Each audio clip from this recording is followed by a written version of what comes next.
ฮู้ว่าหลังจากเป่าแล้วภายในประมาณครึ่งชั่วโมง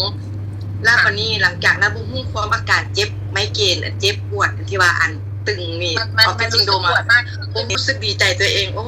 เครื่องนี้มันดีแท้เนาะแล้วบ่ดีมาแนะนำบัดแนะนำพี่ก้อนก็คือสามีพี่เอกมาแนะนำพี่ก้อนมาใช้เนาะหลังจากพี่เอรู้สึกว่าดีแล้วเราบ่ได้กินยาเนาะบ่ได้กินยาบรรเทาปวดบ่ได้ไปหาหมอโดยที่ว่าเขาหายปวดไปหายเจ็บไปเรื่อยๆเลยหลังจากนั้นก็ก้อนเนาะเมื่อก่อนเอากระดูกทับเส้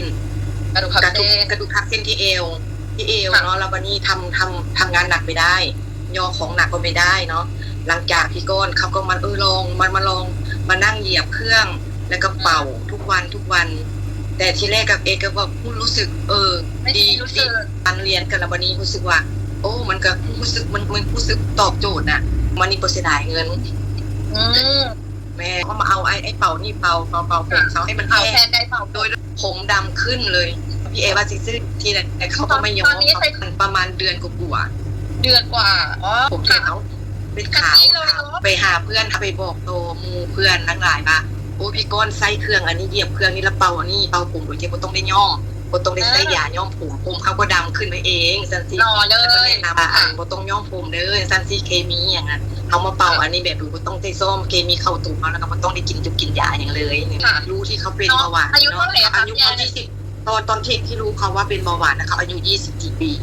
24เลยเหรอเป็นเบาหวานแล้วแต่แรงว่าชอบทานอาหารหวานแม่อาหารหวานทานแป้งทานเนี่ยตามภาษาวัยรุ่นเขาเลยว่าเห็นพี่ก้อนคนตอบรับมันเป็นจริงแล้วก็เลยว่าคิดหาว่าต้องให้ลูกชายแนะนำให้ลูกชายใส่เบิ้งให้เบิ้งมันรู้สึกว่าเขาจะเป็นแน่นหน้าอกหันใจไม่สะดวกแล้วก็น้ำใส่แก้วแล้วก็มาเป่าแล้วก็ดื่มกินแล้วหลังจากนั้นเขาก็มาเพ็ดได้2มื้อนิดนึงเราได้ใช้เครื่องเป่าว่าอันเป่ามาอย่างปฏิบัติตัวเองเนี่ยดีขึ้นแล้วเขาก็มาบอกแม่พี่แม่อันเมื่อคืนนี้นอนได้เด้อรู้สึกว่านอนได้นอนหลับดีนะ